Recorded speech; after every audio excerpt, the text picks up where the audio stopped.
함께 기도드리고 시작하겠습니다.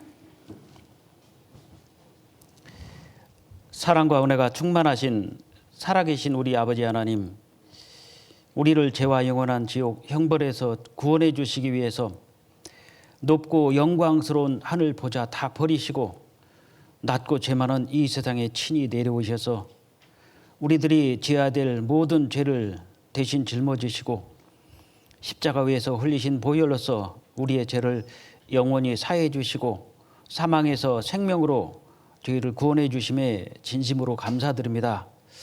2021년 저에게 주어진 한 해가 이제 반절이 지나고 또 새로운 7월 첫 주일을 맞게 되었습니다.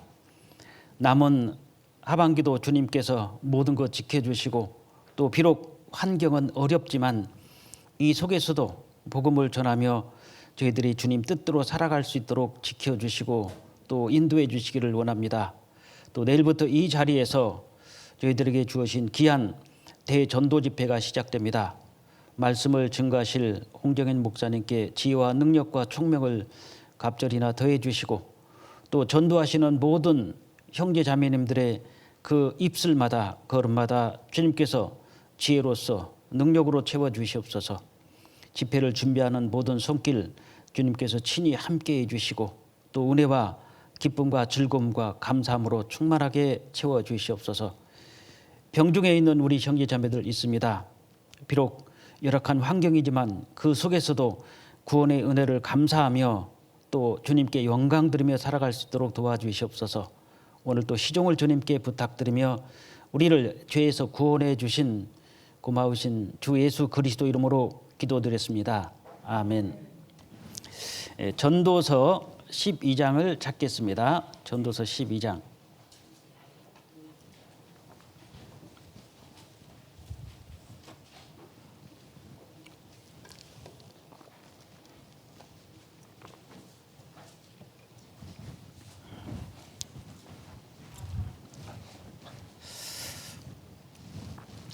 거리두기가 많이 완화가 된 것 같습니다. 서울, 경기 지역은 거의 뭐 600~700명대를 넘어서기 때문에 좀 조금 다소 심각한 것 같은데 소리 나오는가요?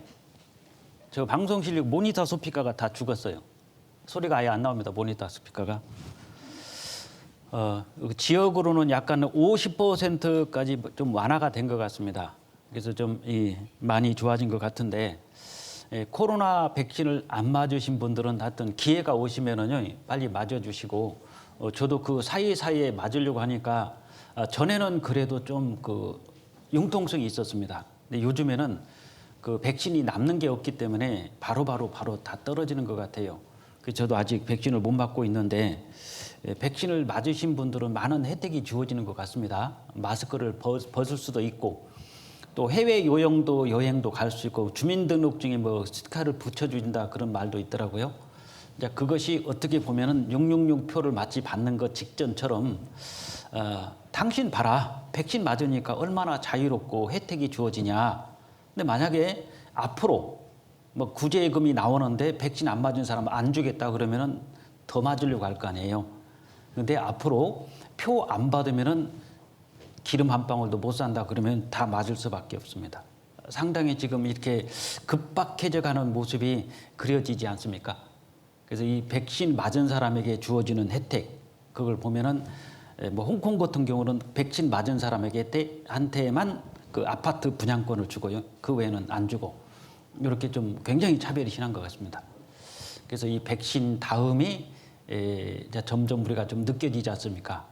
666표도 이런 식으로 받겠구나. 안 받으면 굉장히 큰 불이익을 당하는데 이 백신만 안 받아도 앞으로는 그럴 것 같아요. 앞으로는 다 맞았는데 안 받은 사람은 병원에 출입 금지, 또 관공서 출입 금지, 뭐 호텔 출입 금지, 뭐 제주도 출입 금지 이런 식으로 한다면 안 받을 수 없잖아요. 분위기 자체가 안 받을 수가 없습니다. 그러니까 백신을 다 맞을 수밖에 없고 662표를 안 받을 수가 없잖아요. 상황이 그렇게 지금 전개되고 가고 있는데 갑자기 표 받으라면 다 반발합니다. 근데 어떻습니까?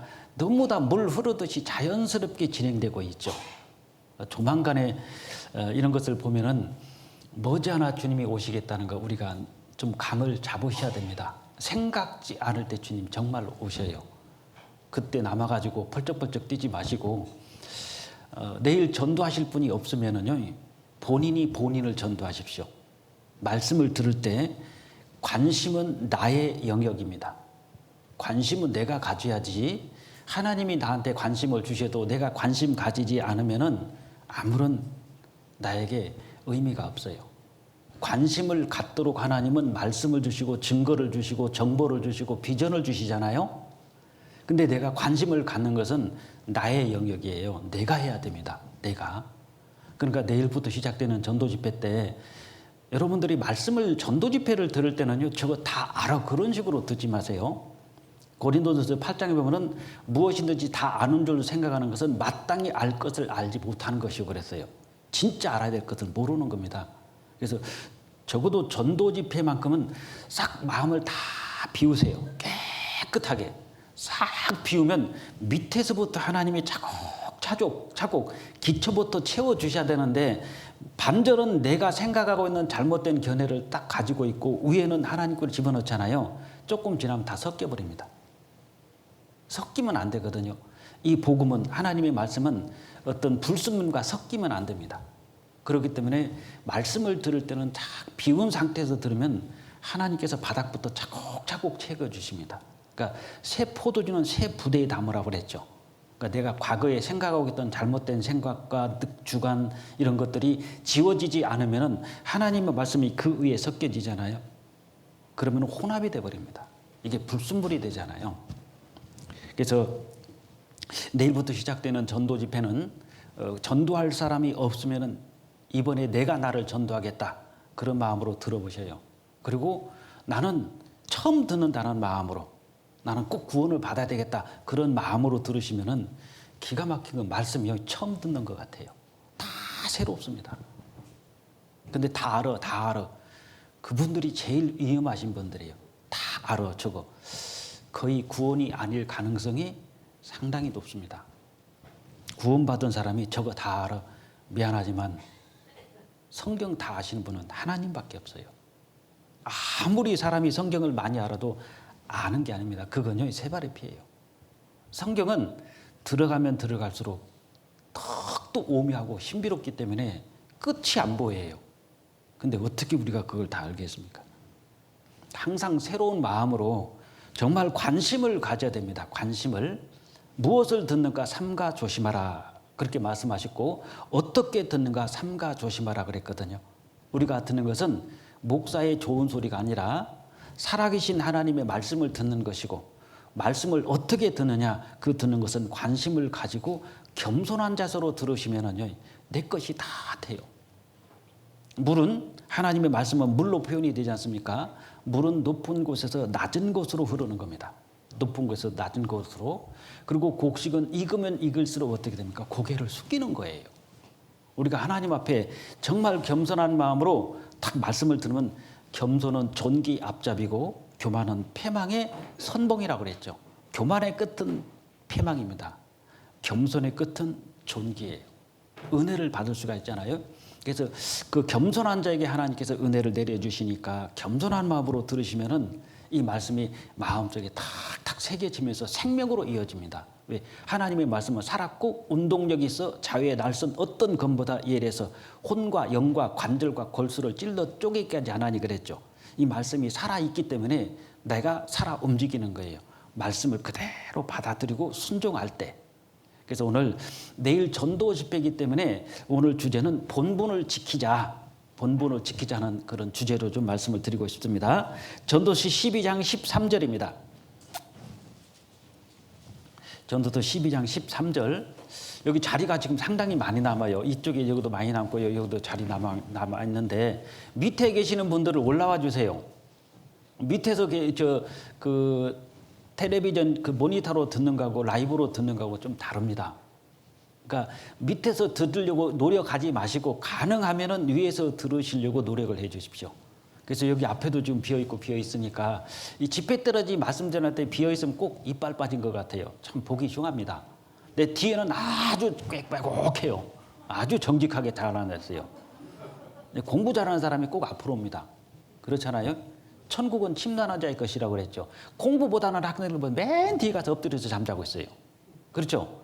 잘하는 학생을 보면 항상 앞에 와서 입 쫙 벌리고 그냥 하나라도 더 받아먹으려고. 자세가 다르잖아요. 자세가.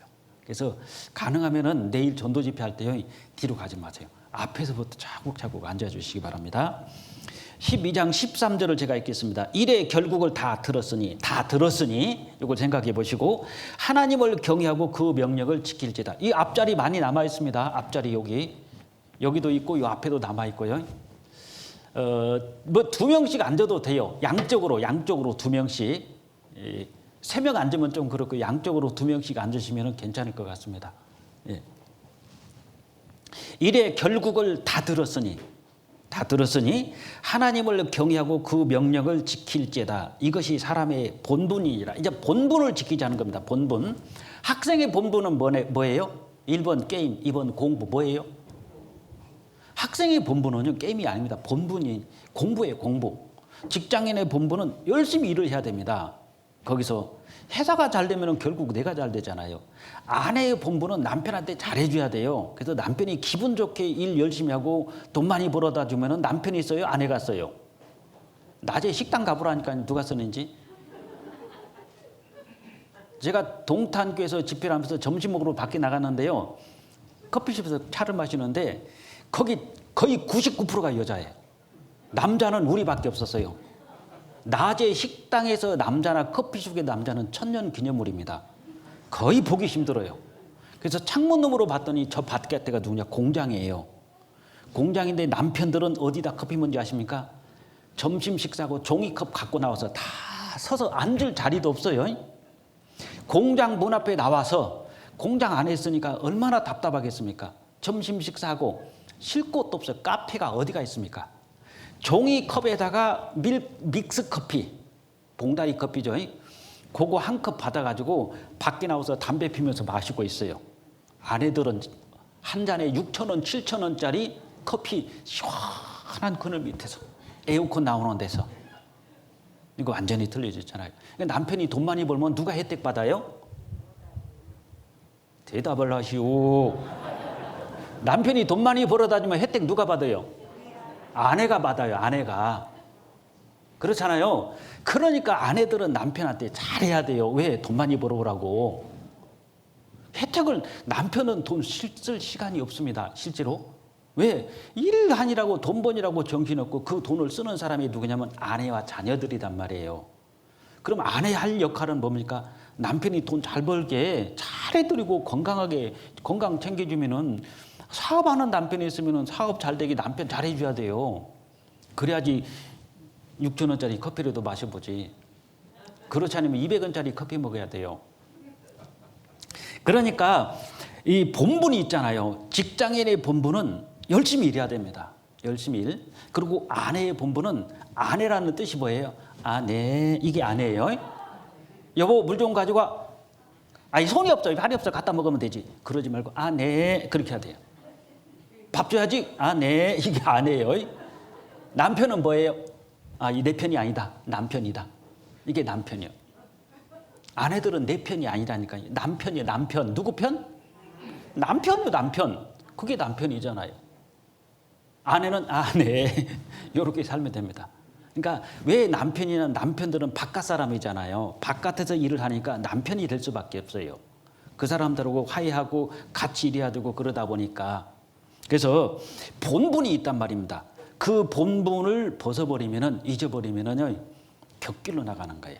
그래서 오늘 내일 전도 집회가 있으니까 이 본분에 대해서 말씀드리는데 이래 결국을 다 들었다. 그리고 하나님을 경외하고 그 명령을 지키라 그랬죠. 그 명령을 지키라. 이 명령이 뭐냐? 많은 분들이 명령하면은 약간 강압적인 지시 이런 걸로 생각합니다. 자꾸 하나님 명령하시네. 그런 명령이 아니고 여기에 명령은 다른 명령인데 요한복음 12장을 보겠습니다. 못 찾는 분은 옆에서 좀 찾아주시기 바랍니다. 아니면은 요한복음 12장 그 50절이니까 앞에 띄워두셔도 되겠습니다. 요한복음 12장 50절. 이 앞에 글씨 나오죠. 저 스크린 밑에요. 제가 읽겠습니다. 12장 50절. 나는 그의 명령이 주님의 명령이 영생인 줄 아노라. 그러므로 나의 이르는 것은 내 아버지께서 내게 말씀하신 그대로 이르노라 하시니라. 하나님의 주님의 명령이 뭐냐면 영생이라고 그랬죠. 이래 결국을 다 들었으니 하나님을 경외하고 그 명령을 지킬지다. 하나님의 명령이 뭐냐면은 그의 명령은 영생인 줄 아노라. 영원한 생명. 영생을 받아라. 이건 명령이에요. 얼마나 좋습니까? 자, 아파트 50평짜리 이거 받아라. 명령이다. 얼마나 좋아요. 받아라. 명령 내려봐봐요. 얼마나 좋습니까? 누가 와가지고 돈 한 100억을 주면서 이거 명령이다. 받아라. 그럼 얼마나 좋아요. 하나님께서 우리에게 이 명령을 내리셨어요. 영생 받아라. 그러니까 안 받고 오면 뭐가 되죠? 이건 불순종이 되는 겁니다. 그러니까 하나님이 내려주신 명령이 내가 명령을 내렸는데 영생 받고 왔어 안 받고 왔어 안 받고 왔는데 이거 거역행위잖아요. 하나님 앞에 갔을 때. 그러니까 하나님이 주시는 이 명령은 어떤 우리가 거부하고 거절할 것이 없어요. 무조건 받아들여야 됩니다. 왜? 세상 사람들이 운동 열심히 하고 음식 가려 먹고 건강검진 꼭 받고 암이라고 그러면 수술 받고 항암치료 받는 게 왜 그래요? 하루라도 더 살아보려고 그러잖아요. 예? 수술을 왜 받습니까? 더 살려고 그래요. 음식 왜 가려 먹습니까? 더 살려고 그러잖아요. 조금이라도 건강히 더 오래 살려고. 그러면 수술을 했는데 암이 안 걸리더냐 이겁니다. 암 수술 받으면 또 걸리고요. 잘못하면 온몸에 전이 돼버립니다. 항암치료 받으니까 건강해요? 젓가락 깎기 말라지잖아요. 그럼 그 암 수술했어요. 항암치료 받았어요. 그럼 또 암이 안 생깁니까? 다른 암 또 생겨요. 그런데 하나님이 주시는 것은 뭐냐? 너희가 인생 중에서 이래 결국을 다 들었으니 이것은 전도서 1장에서 12장까지 들어봤지 않았냐? 인생이 뭐냐? 인생이 무엇인지 들어봤지 않았느냐? 죽음이 무엇인지, 죽음 후에 나는 어디로 가는지, 죽음 후에 누구를 만나야 되는지, 인생이 요람에서부터 무덤까지 어떤 과정을 거치고 살아가는지 이걸 하나님께 다 들었지 않았느냐? 그러니 하나님의 명령을 지키라, 구원받으라. 다시 말하면 이제 더 이상 인생을 허비하지 말고 인생을 더 이상 낭비하지 말고 너희들이 그 오래 살겠다고 그렇게 발버둥치고 있는데 아무리 수술을 받고 건강검진을 받고 좋은 약, 음식을 가려 먹어도 틀림없이 암은 걸려요. 그런데 하나님이 주시는 것은 뭡니까? 영원한 생명이잖아요. 이 영원한 생명을 받아라. 그리고 더 이상 인생을 허비하지 말고 인생을 더 이상 낭비하지 말고 살아라. 이것이 사람의 본분이니라. 본분이 있단 말입니다. 구원받은 사람으로서 우리가 본분이 있어요. 하나님을 경외하고 그 명령을 지키라. 이것이 본분입니다. 구원받는 것은 우리의 본분이고 하나님의 명령이에요. 그래서 창세기 1장에서 요한계시록까지 이 말씀도 너희가 다 들었으니 창세기 1장에서 요한계시록까지가 뭡니까? 천지창조에서 새하늘과 새 땅까지 다 들었으니 만물의 창조주, 우주의 주관자, 역사의 주관자, 만민의 심판자, 나에게 육신의 생명을 주시고 영혼의 생명을 주시고 내 영혼을 구원해 주신 구세주에 대해서 다 들었지 않았느냐? 다 들었으니까 얼마나 감사하냐 이거예요. 조금 더 살아보겠다고 수술하고 조금 더 건강하게 살려고 그 항암치료 막 10번씩 하잖아요. 항암치료 받는 분도 보세요. 젓가락 같습니다. 못 먹어요. 음식 맛이 없어도 먹고는 싶은데 맛이 없어도 못 먹어요. 그러니까 바짝 말라가는 겁니다. 항암치료 왜 받아요? 더 살려고 그래요. 그런데 하나님이 주신 것은 항암치료가 아니지 않습니까? 영원한 생명, 영원한 천국, 영원한 행복 모든 것을 다 주셨으니까 그 모든 답을 알고 있고 받았으니까 이제는 주님께 감사하면서 정말 남은 여생을 하나님의 자녀로서 그리스도인으로서 본분을 다 지키고 살아가야 될 거 아니냐. 본분을 지키라는 겁니다. 첫 번째 우리가 지켜야 될 본분이 뭐냐면요. 신분입니다. 신분. 신분을 한번 생각해 보세요. 그 신분이라는 것은 두 가지로 보면은 첫 번째 나는 그리스도인이라는 신분이 주어지잖아요. 근데 첫 번째 그리스도의 신분으로서 그리스도인으로서 신분이 하나님 앞에 그리스도인이 있어요. 그리고 세상 속에서 그리스도인이 있습니다. 그러니까 하나님 앞에서 그리스도인은 하나님께서 항상 너를 어떻게 했냐? 지켜보고 계시고 항상 너의 말을 듣고 계신다. 네 앞서 인도해 주시고 보호해 주시고 이것도 있어요. 하나님 앞에서 그리스도인이라는 것은 항상 하나님을 나를 지켜보시고 그리고 나를 듣고 계시고 항상 인도해 주시고 보호해 주셔요. 근데 다른 모습은 뭐냐? 징계도 있다는 거 아셔야 됩니다. 그러니까 무조건 하나님이 잘못 안 해도 오냐 내 새끼 우는 내 새끼, 이건 올바른 교육 방법이 아니잖아요. 세상은 잘못해도 내 새끼 기죽는다. 그런데 그건 잘못된 교육입니다. 하나님은 잘못되면 정확하게 잘못된 것은 징계를 주시고 순종하고 잘 때는 어김없이 하나님께서 축복해 주시고 은혜로서 은혜 위에 은혜로 채워주시잖아요. 그래서 두 가지로 봐야 됩니다. 하나님 앞에서 그리스도인, 세상 속에서 그리스도인. 근데 하나님 앞에서 그리스도인이라는 것은 하나님께서 항상 지켜보고 계시고 듣고 계시고, 그러니까 내 모든 기도를 듣고 계셔요. 어떤 사람은 기도를 좀 우습게 생각하는데 그건 하나님과 대화하지 않겠다는 뜻입니다. 기도는 하나님과의 대화예요. 대화. 애들이 태어나면 제일 먼저 열어지는 것이 첫 번째가 귀가 열어집니다. 귀가 열어지고 그 다음에 눈이 열어져요. 애들이 나오자마자 보이는 건 아니잖아요. 들리는 거 먼저 들려요. 그 다음에 눈이 열어집니다. 세 번째 말 배우는 거예요. 순서가 귀와 눈과 입으로 연결됐습니다. 우리가 태어나잖아요. 우리가 구원받으면 제일 먼저 열어지는 게 귀가 열려요. 말씀 분별됩니다. 귀가 열리고 보이는 것이 달라요. 옛날에는 저절로 했는데 하나님의 창조하셨다는 것이 보이고, 세 번째는 입이 열어집니다. 말을 분명히 하는 거예요. 그게 대화잖아요. 구원받고 하나님 앞에 기도하는 것은 하나님과의 나와의 대화입니다. 근데 내가 기도를 안 한다는 것은 결론이 뭡니까? 하나님 말하고 싶지 않아요. 하나님 저 삐졌어요. 하나님 대화하기 싫어요. 말하지 마세요. 이런 애들이 있잖아요. 가끔 엄마 말하지 마. 엄마 말하고 싶지 않아. 엄마 그만해. 이런 애들이 있잖아요. 그게 정상이 아닙니다. 가장 정상적인 가정을 보면은 탁자에 탁 테이블에 둘러 앉아가지고 오손도손 얘기하는 거 있잖아요. 대화가 되지 않습니까? 엄마 말하지 마. 아빠 말하지 마. 그게 뭐죠? 하나님들한테 뭐래라 이래라 저래라 하지 마세요. 듣기 싫어요. 그 기도 안 하는 거예요. 기도 안 하는 것이 뭡니까? 그게 죄입니다. 사무엘상 20장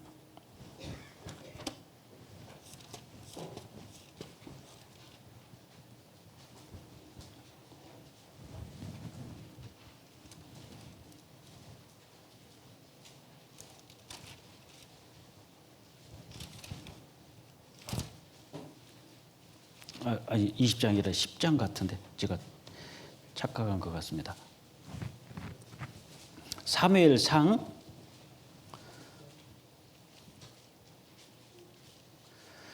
10장을 먼저 보겠습니다. 10장 9절. 그가 사울입니다. 사울이 사무엘에게서 떠나려고 몸을 돌이키실 때 하나님이 새 마음을 주셨고 그날 그 징조도 다 응하니라.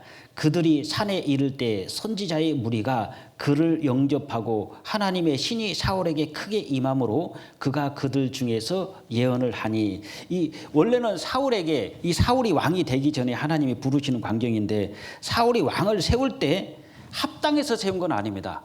근데 백성들이 원하기 때문에 하나님께서 세워주시는데, 하나님이 새 마음을 주셨다. 새 마음을 주시고 하나님의 신이 사울에게 크게 임함으로 그가 그들 중에서 예언을 하니. 새 마음, 새 신을 주시는 것은, 조금 볼륨 좀 줄여볼래요?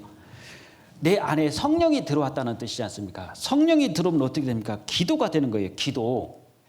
기도를 하는데 기도를 하지 않는 것이 뭐라고 그러냐? 하나님께서 기도하지 않는 것이 우리에게는 죄라고 그랬지 않습니까? 기도하지 않는 것이. 그러니까 대화를 안 하는 것이 바로 뭐냐면 하나님과의 죄를 짓는 거하고 똑같은 거예요. 근데 대부분 보면 기도를 안 하는 분들이 있습니다. 기도하지 않는 것이 하나님하고 나와의 죄라는 걸 아셔야 돼요. 그러니까 아침, 점심, 저녁에 식사할 때도 기도하잖아요. 이것을 외식이라고 보는 사람이 있는데 천만의 말씀입니다. 기도는 하나님을 시인하는 첫 번째 행위가 기도예요. 다른 많은 사람이 있는데 식당에서 기도하려니까 사실상 처음 하시는 분들은 쑥스럽습니다. 왜 다 보고 있는데 나 혼자 기도하니까 쑥스럽잖아요. 그건 내가 기도를 한다는 것은 다른 사람들한테 나는 하나님을 믿는 사람이라는 것을 시인하는 첫 번째 행위가 기도잖아요. 식사 기도가 그게 간단한 게 아니라, 외식이 아니라, 이건 많은 사람 앞에 나라는 존재를, 나의 믿음을 신분을 소개하는 행위가 기도란 말입니다. 그래서 하나님 앞에 기도하지 않는 죄를 범치 아니하겠다. 기도 멈추면 안 됩니다. 그리고 시간을 정해놓고 기도하는 것도 아주 중요합니다. 왜냐하면 예수님께서도 제9시 기도 시간, 바울 사도도 기도 시간이 딱 정해져 있었잖아요. 기도하는 시간이 있어서 그 시간을 정해놓고 하나님께 기도하는 것도 아주 중요합니다. 그래서 그 구역마다 어떤 구역을 보면 뭐 지금 10시 뭐 기도 시간입니다. 합심 기도 시간입니다. 이런 그 카톡방에 올려주는 구역도 있더라고요. 그런 것을 챙겨주면은 안 하고 있다가 카톡하고 오면은 보면은 아 기도 시간이구나 하면 기도하지 않습니까? 그거 아주 중요하다고 생각합니다. 그래서 하나님 앞에서 나는 그리스도인이다. 하나님 앞에서 그리스도인으로서 나의 모든 것을 듣고 계시고 나의 모든 행사를 보고 계시니까 어떻습니까? 가장 안전한 거예요. 스데반이 돌 맞아 죽었거든요. 그럼 옆에 있는 사람들이 봤을 때는 아니 저렇게 성령이 충만해가지고 저렇게 오직 주님만을 위해서 살아가는데 왜 저 사람이 저렇게 돌 맞아 죽지? 세상 사람들이 봤을 때는 돌 맞아 죽지만 스데반이 딱 눈을 들어서 하늘을 쳐다봤을 때요. 하나님 옆에서 예수님이 딱 일어서 계시잖아요. 예수님 손에는 면류관이 있는 겁니다. 스데반 돌 맞이지 아프지. 그래 조금만 참아라. 그럼 바로 돌 맞아 죽고 스데반이 하나님 우편으로 가지 않습니까? 그걸 보면은 내가 돌에 맞고 있을 때 내가 사자굴에 들어가고 내가 불 속에 들어가 있을 때 하나님은 다 보고 계십니다. 근데 우리가 누구냐고요? 그리스도인이고 하나님의 자녀입니다. 하나님의 자녀를 돌로 쳐 주겠어요? 하나님의 자녀를 사자굴에 집어넣어서 사자 밥이 되겠어요? 하나님의 자녀를 어떻게 했습니까? 뜨거운 불 속에다 집어넣었어요. 이제 그 사람들이 하나님 앞에 가면 어떻게 되죠? 이제 하나님께서 어떻게 하십니까? 완전히 분노하시잖아요. 네가 내 자녀를 불에 태울 때, 네가 내 자녀를 사자굴에 집어넣을 때, 네가 내 자녀를 돌로 칠 때 나는 다 보았다. 어마어마하게 큰 죄입니다. 왕의 자녀를 건든 거예요. 구원받은 사람 건든 것이 최고 큰 죄입니다. 사실은요. 이 세상에서 도덕적인 죄 중에서. 그러니까 하나님이 나를 보고 계시고 듣고 계신다는 것은 내가 어떤 어려운 환경이 있어도 다 보고 계시고 어떤 위험이 있어도 다 보고 계시는 거예요. 근데 그것만 보시면 안 됩니다. 징계도 있다는 걸 아셔야 돼요. 잘못하면 징계도 분명히 있습니다.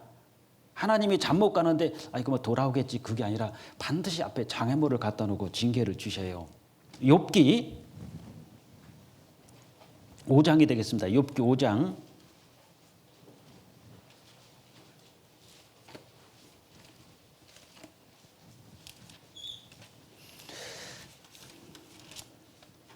욥기 5장 17절 볼지어다 하나님께 징계받는 자에게는 복이 있나니 그런즉 너는 전능자의 경책을 없인 여기지 말지니라. 하나님께 징계받는 자는 복이 있다고 그랬죠. 아니 하나님께 맞고 있는데 무슨 복이 있습니까? 제가 초창기에 구원받고 많이 맞았어요. 하나님 앞에. 그래서 나보다 오래 구원받은 지 오래된 형제님한테 나는 징계를 너무나 많이 받는 것 같다고 맨날 얻어맞는 것 같다고 그랬더니 그 형제님 대답이 피식 웃으면서 아이고 형제님 복도 많으시네요. 그랬더니 아니 지금 얻어맞고 있는데 복이 있다고요. 그러니까 복이래요. 그게 뭔 복이냐고 얻어맞고 있는데 그랬더니 구원받았다는 확실한 증거입니다. 그러더라고요. 하나님께 징계받는 것이 복이라고 그랬죠. 나는 잘못하는데 징계가 없어요. 그건 복이 아닙니다. 징계가 없는 것은 참 아들이 아니오 사생자라고 그랬죠. 가짜일 가능성이 있어요. 그러니까 징계받는 것이 복이잖아요. 잘못되면 하나님 어김없이 징계하십니다. 그러니까 징계도 무서워할 줄도 알아야 돼요. 항상 은혜만 받고 은혜만 보니까 오냐 내 새끼 오냐 내 새끼 이렇게 하다 보니까 애들이 천방지축으로 되잖아요. 근데 성경이 가르치면 오냐 내 새끼가 아닙니다. 엄한 부모 밑에서 효자가 나온다 그랬고 엄한 선생님 밑에서요 진짜 훌륭한 제자가 나오는 거예요. 근데 요즘 교육이 어떻게 되죠? 무조건 오냐 내 새끼 건들지 마라. 왜? 기 죽는다. 기 안 죽어요. 애 배려 놓습니다. 하나님께서 우리를 그렇게 교육시키지 않았어요. 애굽에서 이스라엘 사람이 끄집어냈잖아요. 끄집어냈을 때 하나님께서 이스라엘 어떻게 교육시켰습니까? 독수리가 새끼를 날개에 업고 훈련시키듯이 이스라엘 민족을 그렇게 교육시킨 겁니다. 어떻게 하는지 알죠? 신명기 32장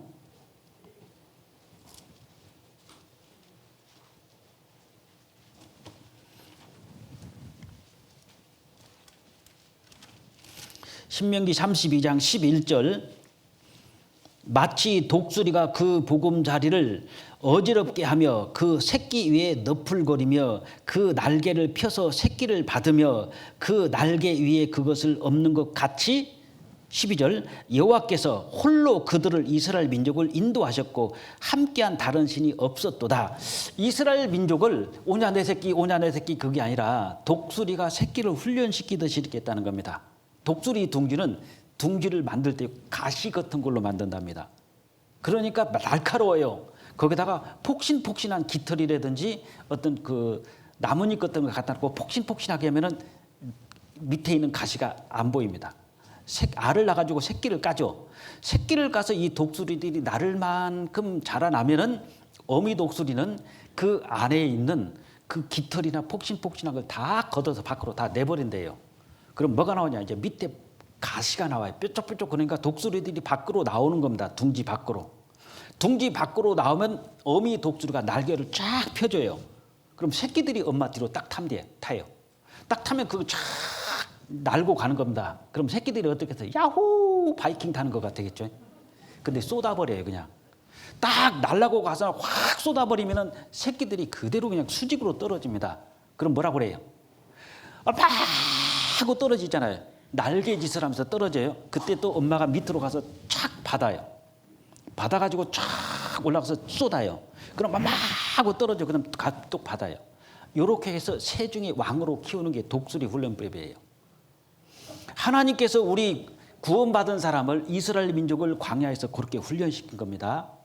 우리가 세상에서 마귀와의 전쟁에 예수님은 대장이시고 우리가 같이 싸우는 군사들입니다. 군사들이 나약해가지고 겁 많고 비겁하고 그러면 전쟁 못해요. 강하게 훈련시키기 때문에 그게 뭡니까? 잘못하면 어김없이 징계를 때리는 거예요. 징계도 있다는 걸 아셔야 됩니다. 뭐 없던데요? 미안하지만 구원이 아닐 가능성이 상당히 높습니다. 좋아할 거 없어요. 히브리서 12장 말씀에는 분명히 나옵니다. 징계 없는 자는 참 아들이 아니요 사생자라고 그랬어요. 그러니까 내가 구원받았기 때문에 곁길로 나가면 하나님은 반드시 막잖아요. 왜? 자식이 잘못하면 틀림없이 부모님 욕먹습니다. 자식이 잘못하니까. 제가 어렸을 때 우리 아들이 그래요. 아빠 목사 안 있으면 좋겠어. 우리 애가 어렸을 때 그러는 거예요.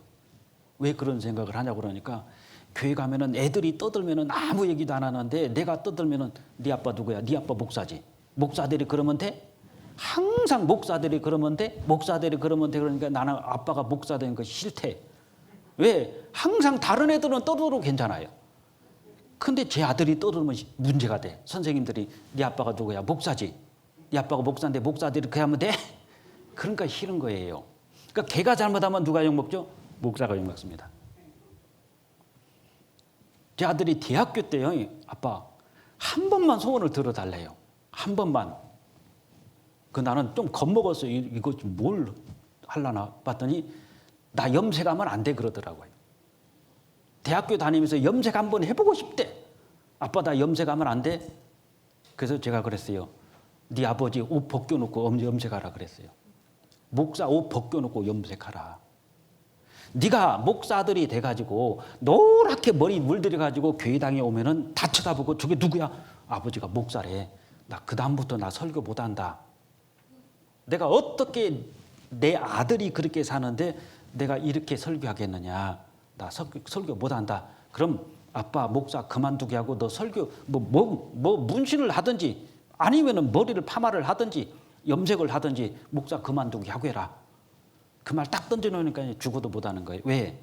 지가 잘못하면 아버지 욕먹으니까. 그러니까 꼭 참더라고요.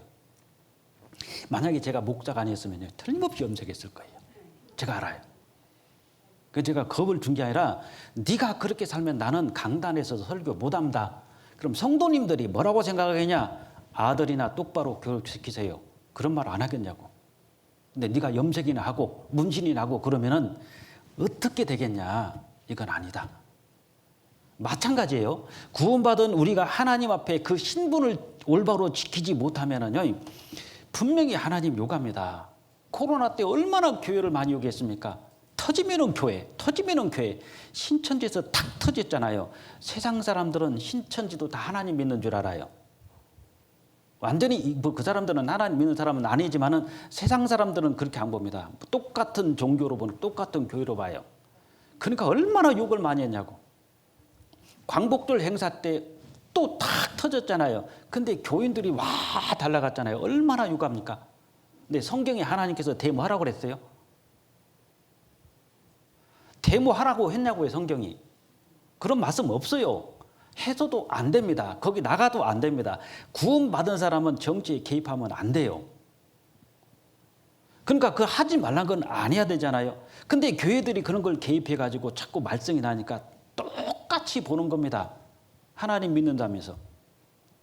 그러니까 구원받은 사람은 하나님 앞에서 그리스도인이 있고요. 세상에서 그리스도인이 있기 때문에 올바로 살아야 돼요. 하나님은 항상 우리를 지켜보고 계십니다. 1분 1초 눈 안 떼셔요. 욥기 7장입니다. 욥기 7장.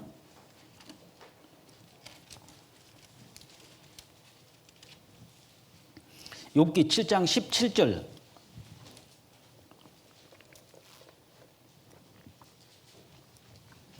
사람이 무엇이간데 주께서 크게 여기사 그에게 마음을 두시고 18절 19절 제가 읽겠습니다.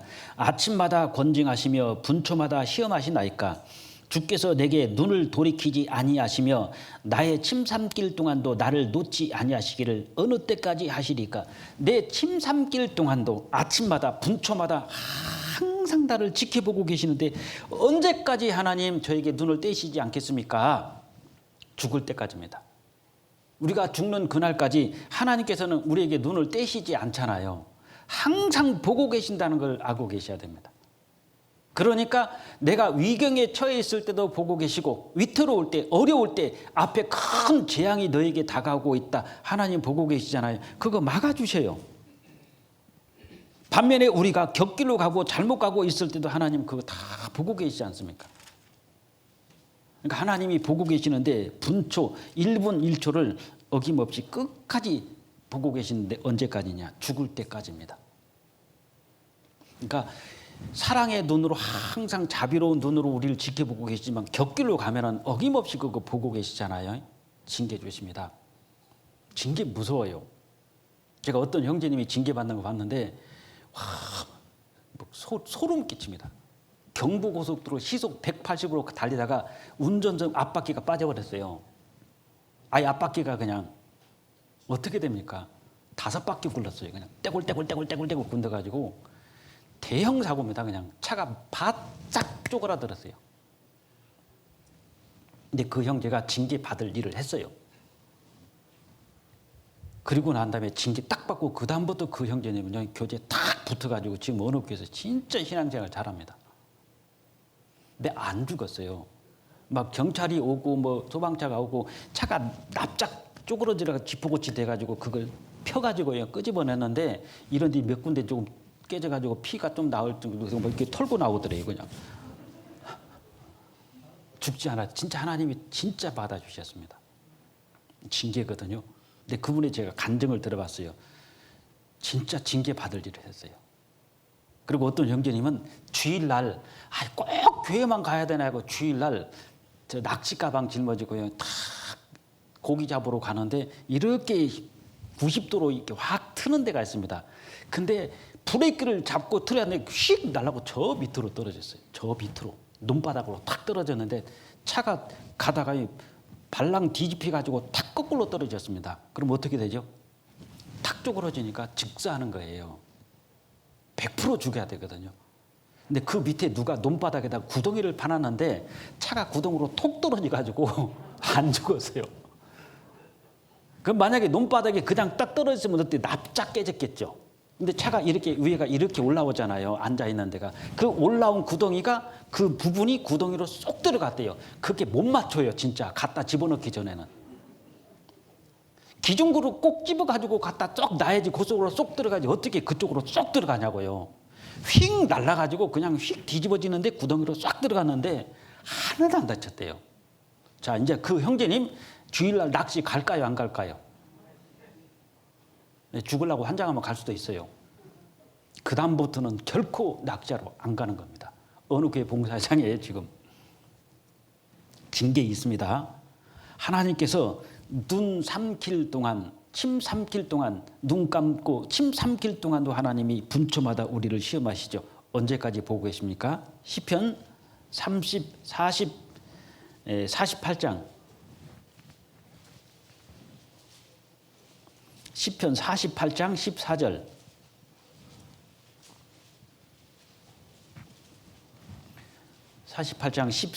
제가 읽겠습니다. 시편 48장 14절. 이 하나님은 영영이 우리 하나님이시니 우리를 언제까지요? 죽을 때까지 인도하시리라. 가장 안전하잖아요. 내 앞에 큰 장애물이 오지 않습니까? 이게 하나님 분명히 막아주십니다. 그러니까 해됨도 없고 상함도 없이 하나님이 우리를 지켜주셔요. 격길로만 안 가고 우리가 잘못된 길로만 안 가면은 하나님은 틀림없이 우리 지켜주십니다.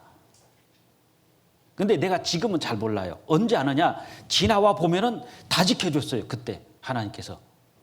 근데 당신은 몰라요. 우리가 왜 간증이 구역 모임은 왜 간증이 없습니까? 하나님의 인도를 못 받았어요. 있는데 동떨어지게 살았다는 뜻입니다. 간증은요, 삶 자체가 전부 다 간증이 돼야 돼요. 근데 고역 모임은 간증이 없잖아요. 삶 자체가 지금 하나님과 내가 동떨어진 삶을 살았지 않았는가, 그것도 생각해 보셔야 됩니다. 그래서 그리스도인은, 하나님 앞에 그리스도인은 어떻게 되냐? 하나님께서 우리를 지켜주고 보호하시는데 징계도 있다는 겁니다. 그러면은 그리스도인으로서 나도 주님을 쳐다봐야 돼요. 주님은 항상 나를 지켜보시고 분초 1분 1초를 눈을 떼지 않고 항상 다 이렇게 보고 계시고 따라다니시고 내가 기도하는 거 다 듣고 계시는데 나는 하나님께 눈을 안 마주쳐요. 하나님이 나 좀 봐라, 나 좀 봐라 하니까 하나님께서 자꾸 나를 향해서 눈을 마주치려고 그러는데 우리가 하나님께 눈을 마주치지 않으면은 어떻게 되겠습니까? 이 교회 학교 가면 선생님들이 아이들하고 분반 시간을 공부를 해요. 서로 하잖아. 자, 선생님 쳐다봐요. 하고 이제 이게 이렇잖아. 아니, 나 좀 쳐다봐. 자꾸 좌우만 쳐다보고 눈을 안 마주치잖아요. 공부 안 됩니다. 선생님은 아이를 쳐다보고 아이는 어떻게 합니까? 선생님의 눈을 쳐다봐야 되잖아요. 눈높이가 맞아야 돼요. 하나님은 내 믿음에 맞게 눈높이를 맞춰주시는 분입니다. 그리고 나를 성장시키고 점점 업그레이드 시켜주시는 거예요. 눈높이 교육이 뭡니까? 위에서 알았지? 애들은 이렇게 쳐다봐야 돼요. 선생님 위에서 알았지? 애들은 이렇게 쳐다. 이게 눈높이가 안 맞는 거잖아요. 그럼 애를 키를 늘릴 수는 없어요. 방법은 선생님이 무릎을 딱 꿇으면 애하고 눈높이가 딱 맞습니다. 이게 눈높이예요. 그러니까 하나님은 항상 우리를 눈을 마주치기를 원하거든요. 그러니까 내가 낮으니까, 너무 다 어리니까 하나님께서 더욱더 얼마까지 예수님께서 낮아지시냐면은 십자가에 죽기까지 우리 발바닥 밑에까지 낮아지셨어요. 그러니까 주님께서 우리 모든 사람에게 눈높이를 안 맞출 사람이 없습니다. 다 눈높이 맞췄는데 우리가 눈높이를 안 맞춰요. 자꾸 엉뚱한 데 쳐다보는 겁니다. 그러니까 대화가 안 되는 거예요. 엄마가 아이들 앉아놓고 얘기하는데 핸드폰 만지작거리고 있어요. 눈높이 안 맞잖아요. 지금 둘러 앉아서 아빠가 무슨 얘기를 하는데 애들은 핸드폰 만지작거리고 있어요. 눈높이 안 맞잖아요. 서로 하나님과 나와의 눈높이가 맞아야 돼요. 그러니까 주님은 나를 보고 계신데 나도 주를 쳐다봐야 되잖아요. 히브리서 12장입니다.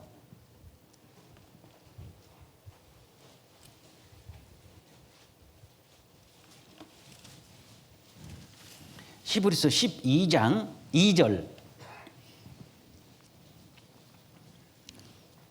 12장 2절. 믿음의 주요 또 온전케 하시는 이인 예수를 바라보자. 저는 그 앞에 있는 즐거움을 위하여 십자가를 참으사 부끄러움을 개의치 아니하시더니 하나님 보좌 우편에 앉으셨느니라.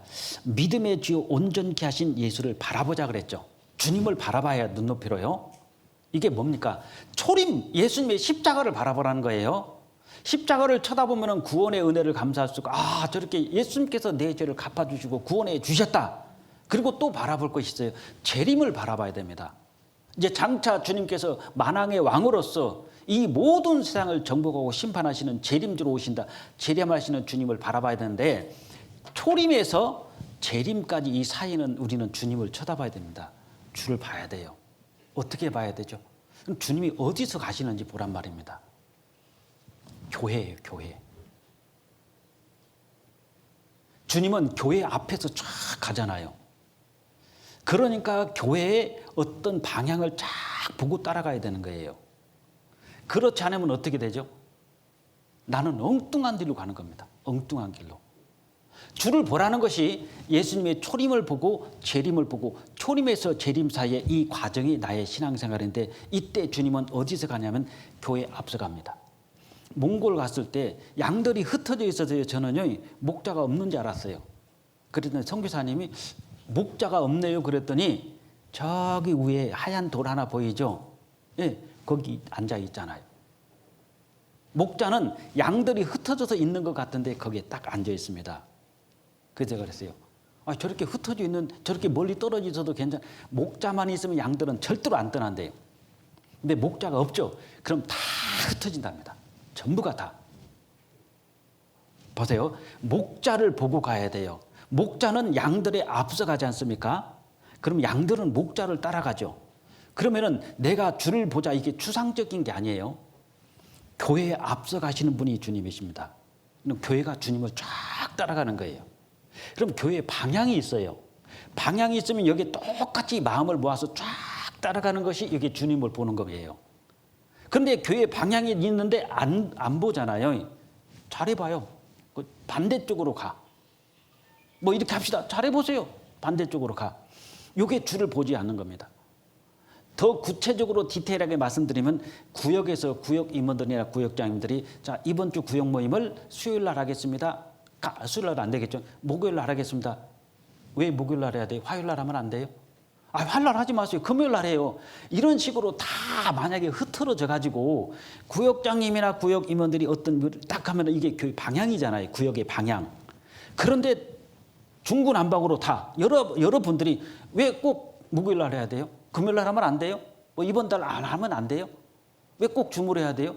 왜 꼭 대면해야 돼요? 이런 식으로 하다 보면 어떻게 되죠?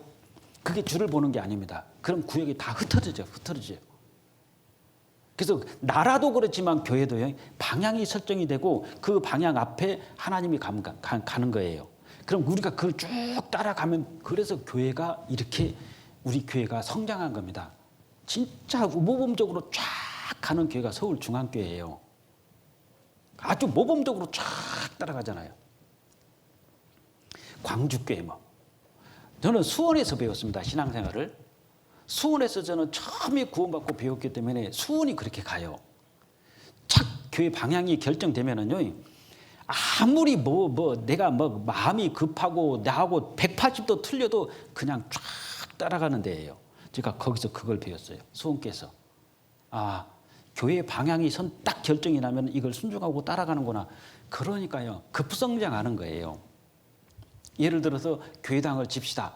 누구는 짓지 말자, 누구는 짓자, 누구는 건물로 얻어서 가자, 누구는 꼭 자립시키면 됐지 왜 지어야 되냐. 이러면 어떻게 되죠?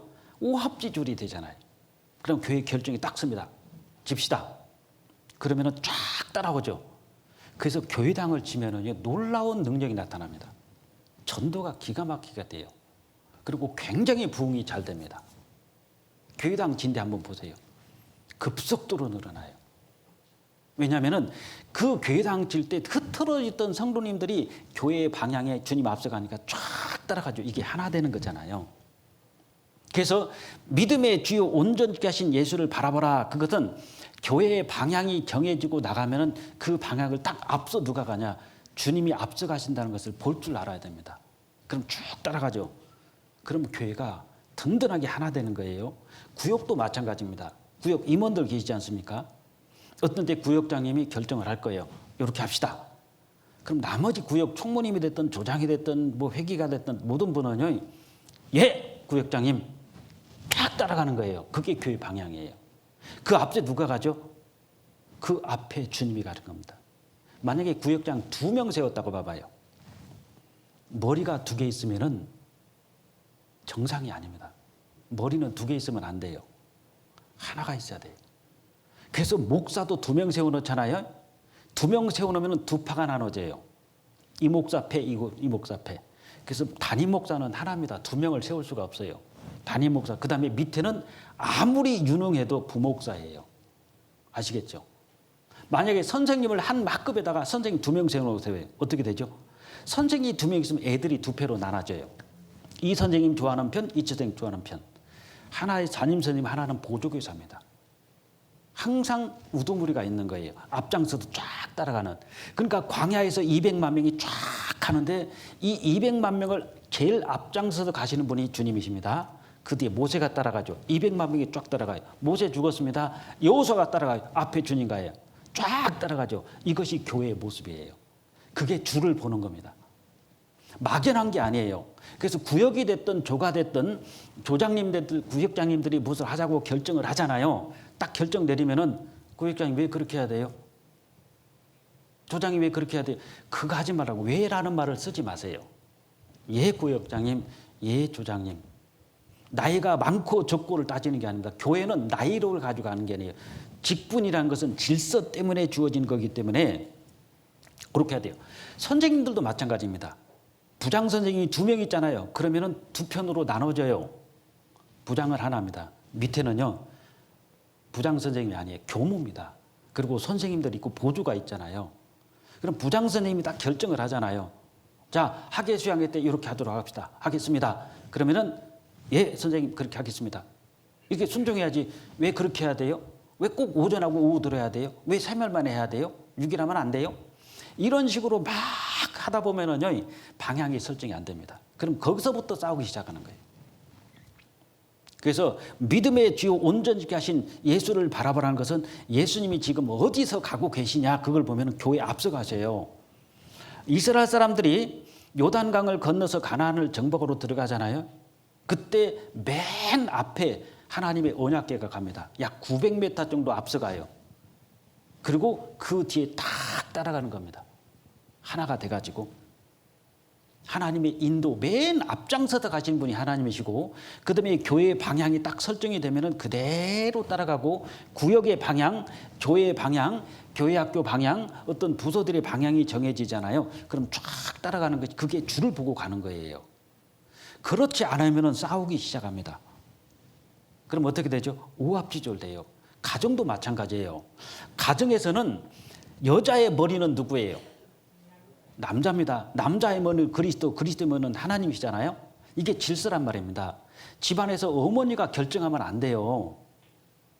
아내가 여보 그건 안 돼 이렇게 해야 돼요. 딱 결정한다든지 그건 안 돼요. 애들 앞에서 엄마가 결정하면은 이미 그 집은 질서가 무너진 겁니다. 여자의 머리는 남자란 말입니다. 아내의 머리는 남편이에요. 만약에 무슨 일이 결정할 것이 있으면 애들 앞에서는 아빠의 결정권, 아빠가 말씀하시면 우리는 따라야 돼. 딱 순종해야 돼. 아빠가 신앙생활도 제대로 안 하고 권위만 내세워가지고 내가 말하면 다 들을지어다. 이게 아니에요.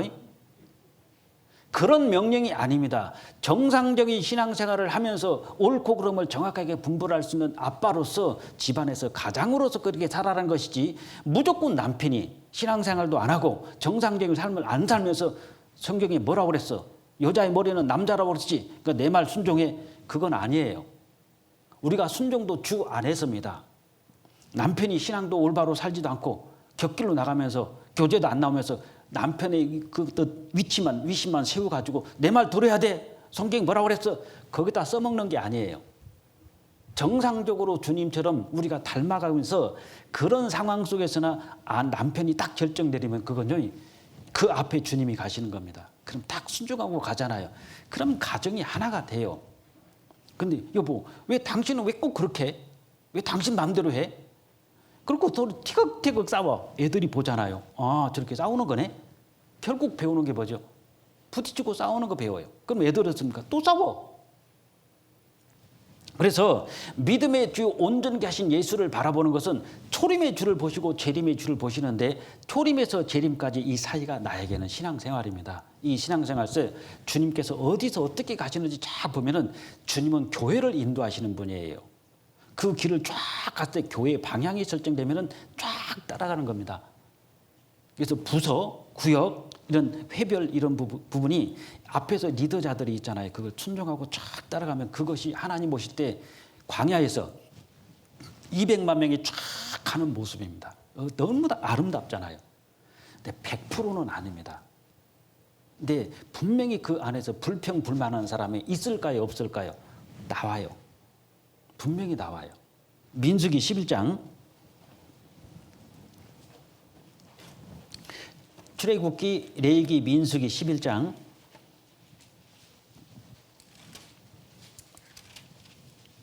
1절입니다. 11장 1절 1절부터 3절까지 제가 읽겠습니다.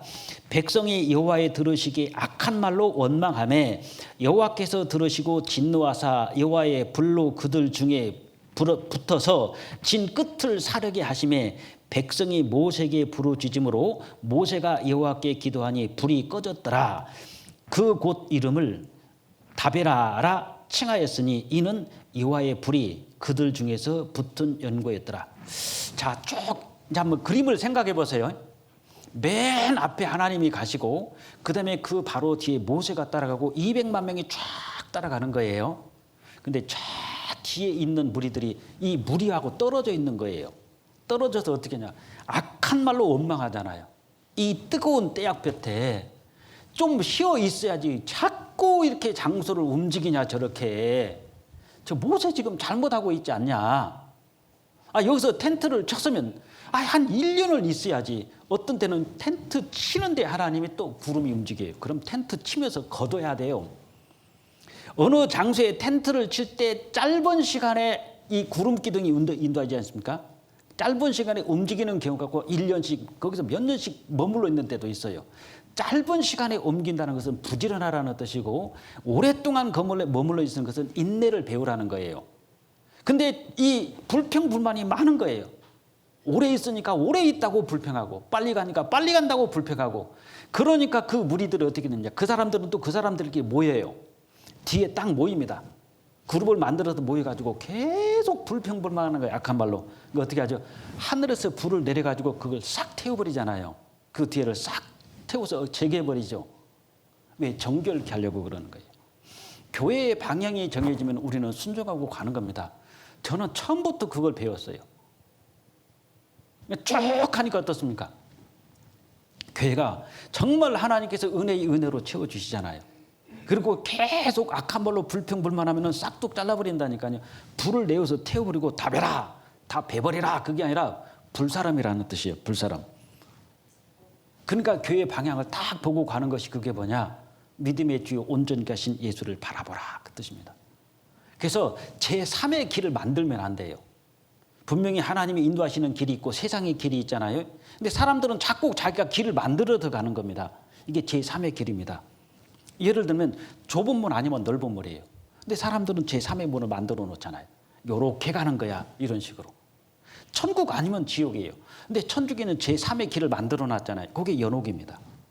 이렇게 사람들이 자꾸 자기 생각을 따라서 다른 길을 만들어 버리면은 이게 격길이에요. 격길.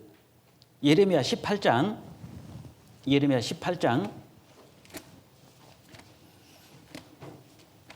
이게 가장 안전한 길입니다. 가장 안전한 길. 예레미야 18장 15절. 대저 내 백성은 나를 잊고 하나님을 잊어버리죠. 허무한 것에 분향하거니와 이러한 것들은 그들로 그 길 곧 그 옛길에서 넘어지게 하며 곁길 곧 닦지 아니한 길로 행케하여 그랬죠. 하나님이 닦아놓은 길이 아니고 제3의 길을 자신이 닦아버려요. 난 그렇게 못해. 난 그렇게 안 해. 이런 식으로 내 방법을 깔아서 가잖아요. 이스라엘 백성이 그러다가 바벨론에 70년 동안 포로로 앞에 갔잖아요. 굉장히 고난이 오는 겁니다. 그래서 그리스도인으로서 하나님 앞에 본분을 지키는데 나는 그리스도인이다. 하나님 앞에 하나님은 항상 나를 보고 계십니다. 눈 안 떼요. 정말요.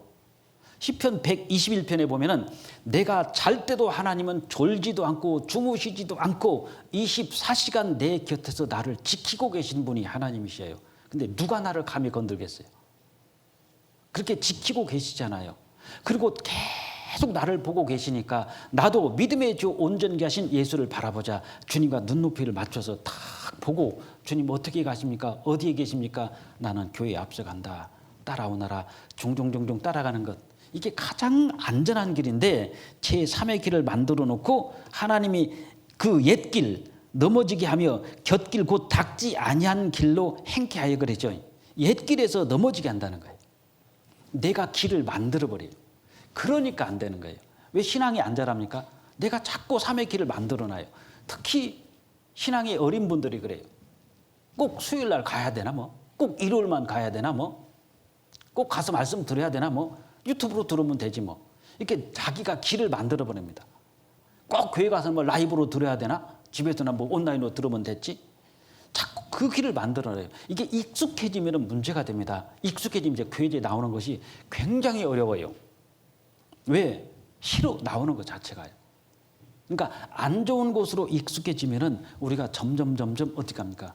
내 제3의 길을 만들어 놓고 그쪽으로 가게 되잖아요. 그것이 위험하다는 거예요. 그래서 구원받은 사람은 그리스도인인데 하나님 앞에서 그리스도인은 하나님이 가시는 방향을 알고 하나님이 인도하시는 방향을 알고 쭉 순종하고 따라가는 것. 그 다음에 두 번째는 뭐냐? 세상 속에서 그리스도인이 있어요. 우리는 구원받은 사람인데 세상에 살고 있잖아요.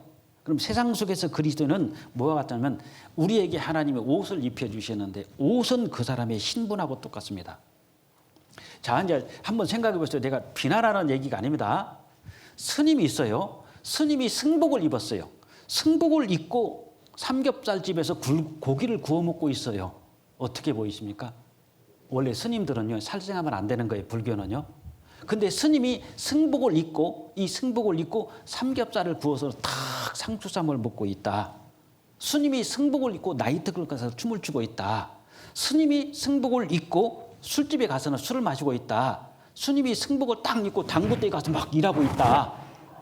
그럼 어떻게 생각되냐 이거예요. 그렇게 봤을 때 스님이 승복을 입고 노래방 가서 노래 부르고 있다. 스님이 승복을 입고 오락실에 가서나 막 게임하고 있다. 스님이 승복을 입고 역전 대 앞에 딱 앉아서 게임하고 있어요. 어떻게 보이세요? 좋은 눈으로 안 보여요. 차라리 승복을 벗었다면 머리 빡빡 깎아서 조폭인가 보네. 그렇게 생각할 수 있는데 머리를 깔고 승복을 빡 깎고 승복을 입은 스님이 고기를 먹고 나이트클럽들하고 술집에 들어가고 당구장에 가서 노래방에 가서 오락실에 가서 앉아서 핸드폰을 가지고 게임하고 있다면요, 다 다른 사람들이 봤을 때 뭐라고 그랬습니까? 아, 중 아니네. 그런 말을 비아냥거리는 말이 있어요. 아니, 땡중이 그만 그래요. 제가 스님한테 들은 거예요. 제가 군대 갔을 때 제 동기가 스님이었습니다. 스님이 있다가 절간에 있는 것을 다 비리를 보고 세상에 이런 데가 어디가 있어요. 그래가지고 머리 길러가지고요. 군대 입대해가지고 들어왔는데 과거에 있었던 그 절간에 있었던 얘기를 다 해주는데 그분 얘기가 그래요. 다 땡 중이에요 그러더라고요. 그래서 땡 학은 중이다 이게 종쳤다 이겁니다. 근데 우리가 스님이 그런 승복을 입고 그렇게 한다든지 신부님이 가운을 입고 술을 마신다. 신부님이 가운을 입고 도박을 한다. 신부님이 까누고 창기와 놀아난다. 어떻게 보십니까? 조금 가짜네 그냥 알 수 있잖아요. 소방수가 방호복을 입고 불이 났는데 뭐하고 있냐? 텔레비 보고 있어요. 이게 정상이냐 이겁니다. 자, 이걸 보면 우리가 이해가 안 되는 모습이잖아요. 왜? 신부는 옷은 자기의 신분을 나타내는 거예요. 옷. 의사하면 가운이잖아요. 소방수 하면 그 방호복이 있잖아요. 스님 하면은 그 승복이 있어요. 신부님들 가운이 있잖아요. 그 옷은 그 사람의 신분을 나타내는 겁니다. 임금하면은 어떻습니까? 임금이 옷이 있어요. 임금님 그 옷을 입고 맨 땅에 뒹굴겠어요? 그럴 수가 없습니다. 지난주에도 우리 전사님 잠깐 얘기했지만은 제가 군대 가보면 군대에서는요, 소위들이 우리하고 나이가 같아요. 군대 생활 해본 적도 없습니다. 그냥 교육받고 들어온 사람들이에요. 학사 장교들. 그럼 바쁠때기 하나 달고 딱 소위가 들어와요. 우리는 그러면 못마땅한 거예요. 병장으로서. 그리고 이등병 그때는 막 계기라고 하는데 큰일 나거든요. 소위인데 우리보다 훨씬 부족해. 그런데도 장교기 때문에 존경할 수밖에 없습니다. 그럼 훈련하가 무지 덥잖아요. 더우면 우리 우통 딱 벗어놓고 그냥 딱 누워가지고 담배 꼬랑으로 하늘 보고 푹 아우 시원해. 그게 쉬거든요. 근데 이 소위 장교들은요 옷도 안 벗어요. 진짜 다 그 빡빡 땀 흘리고 앉아 있습니다. 선생님 안 더워요? 똑같은 사람이 왜 안 덥겠습니까? 왜 옷 안 벗어요?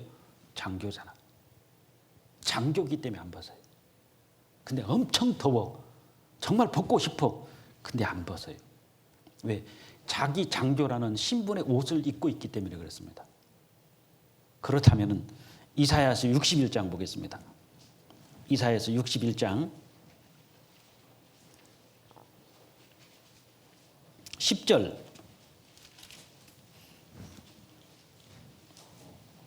이사야서 61장 10절 제가 읽겠습니다. 내가 여호와로 인하여 크게 기뻐하며 내 영혼이 나의 하나님으로 인하여 즐거워하리니 이는 그가 하나님께서 구원의 옷으로 내게 입히시며 의의 겉옷으로 내게 더하심이 신랑이 사모를 쓰며 신부가 자기 보물로 단장함 같게 하셨음이라 그랬죠.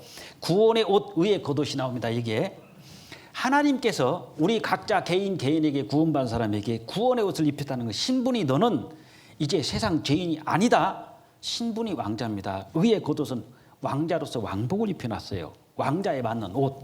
그럼 생각해 보세요.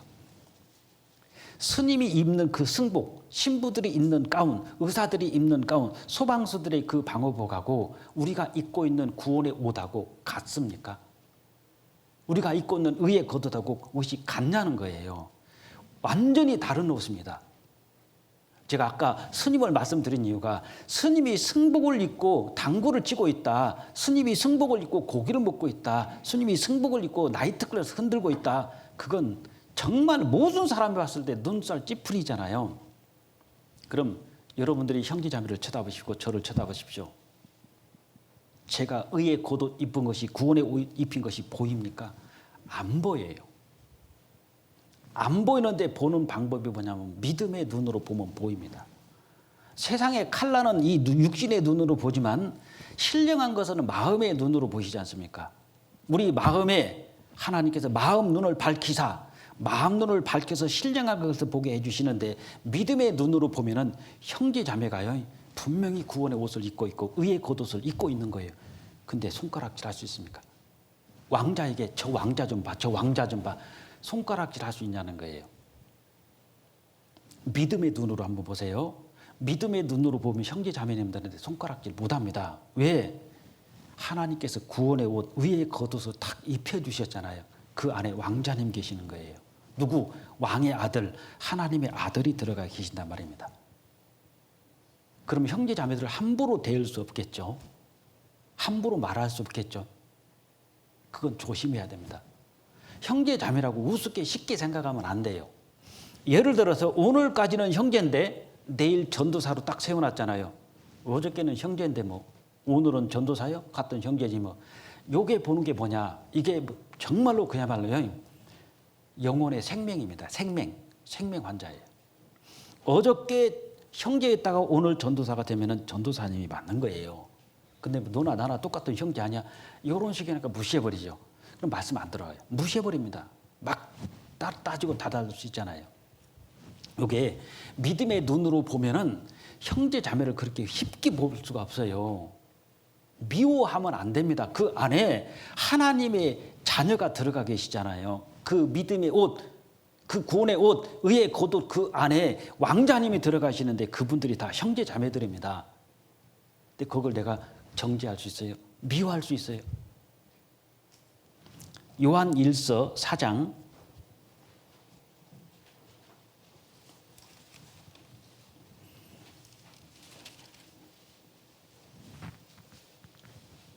요한 1서 4장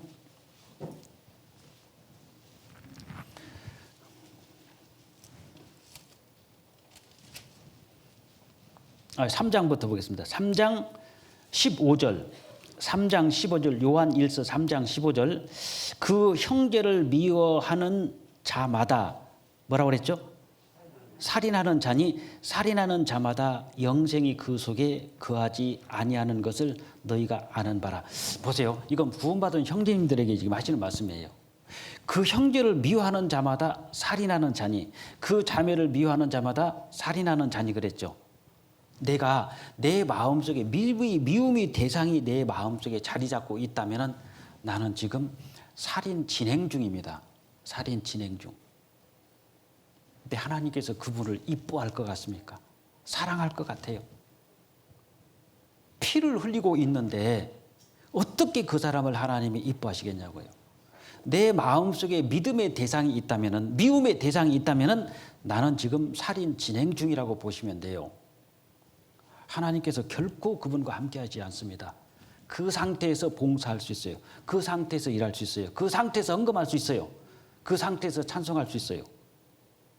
근데 하나님은 피 흘리고 있잖아요, 지금. 너는 그렇게 미워하고 있지 않냐. 그러면서 헌금한다고? 그러면서 봉사한다고? 그러면서 찬송한다고?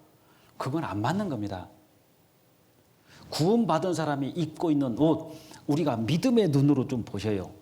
구원의 옷, 의의 겉옷을 입혀줬기 때문에 그 안에는 하나님의 자녀, 왕자, 왕의 자녀가 계시는 겁니다. 못 건들잖아요.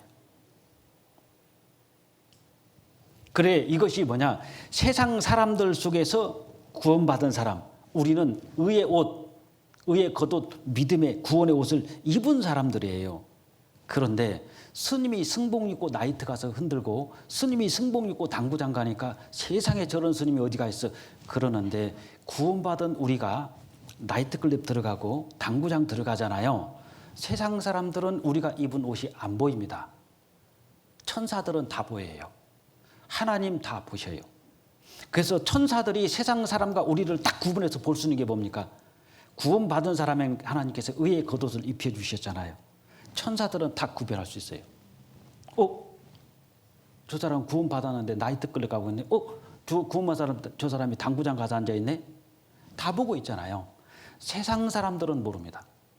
근데 하나님 천국 일보에는 아마 일면 톱기사로 나올 거예요. 대구 중북의 어떤 형제가 당구장에 들어가 있네. 톱기사로 안 나와요? 스님이 승복 입고 당구한다고 생각해 보세요. 이게 굉장히 수치스러운 일이잖아요. 천국에 그 일면 톱기사로 나와요. 대구 중북에 누가가 나이트클럽 들어가서 구원의 옷을 입고 춤추고 있네. 그거 안 나오겠습니까? 우리 눈에 안 보이지만 하나님 앞에요. 천사들이 매일마다 우리 천사들이 보고하지 않습니까? 나는 그리스도인으로서 구원의 옷을 입고 의의 겉옷을 입고 있는데 내 삶이 그렇게 스님이 승복 입고 나이트클럽 들어가고 당구장 들어가고 노래방 들어가고 오락실 들어가고 술을 마시고 도박을 한다면 이게 맞냐? 안 맞죠? 그럼 너는 네가 입은 옷이, 구원의 옷이, 의의 겉옷이 승복만 또 못하냐? 의사들의 가운만 또 못하냐? 장교들의 그 옷만 또 못하냐? 근데 너는 어떻게 구원받아가지고 도박을 하고 있냐? 어떻게 구원받은 사람이 나이트를 가서 흔들고 있냐? 어떻게 구원받은 사람이 이렇게 살 수 있느냐? 분명히 책망이 오잖아요. 그래서 우리가 잘못 살면은 틀림없이 하나님 이름이 욕됩니다. 자식이 잘못하면은요, 그냥 부모 욕이에요. 저거 누구 아들이에요? 대번에 그래요. 저거 누구 아들이에요? 자식이 잘못했는데 욕은 부모가 먹어요. 근데 자식이 잘한 저거 누구 아들이에요? 대번에 누구 아들이 그래요. 누구 아들이래. 참 그 집 자식 하나는 잘났어. 참 사람이 참 착해. 참 훌륭해. 저 아들을 보면. 그 아들 보면 부모님이 알 수가 있다니까. 이런 말을 들어야 저거 누구 아들이에요. 저런 아들이 어디가 있어. 이렇게 자식 때문에 부모님이 욕먹으면 안 되지 않습니까? 마찬가지로 구원받은 우리가 잘못 살아가지고 저 사람이 어느 교회 다녀? 그런 말을 해가지고 무슨 교회래. 그럼 교회에 먹칠하는 거잖아요. 그건 하나님께 욕을 먹이는 겁니다. 에스겔 20장. 에스겔 20장 27절입니다.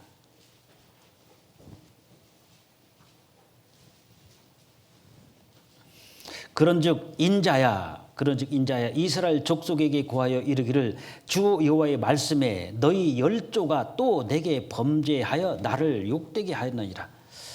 너희 열조가 범죄해서 나를 욕되게 했다. 이스라엘 민족이 잘못 사니까 다 하나님 욕했잖아요. 조롱해버린 겁니다. 니네들이 하나님 백성이냐? 아이고 보니까 꼴 좋네. 그렇게 비참하게 망해? 예레미야 애가 2장 15, 16절을 보면은요 진짜 조롱합니다. 아이고 니네들이 하나님 백성이야? 이게 뭐 성전이 있던 그 예루살렘 성이야? 아이고 불탔네 다? 이렇게 엄청나게 조롱을 했단 말이에요. 백성이 잘못하니까. 로마서 2장 24절 보겠습니다. 로마서 2장 24절.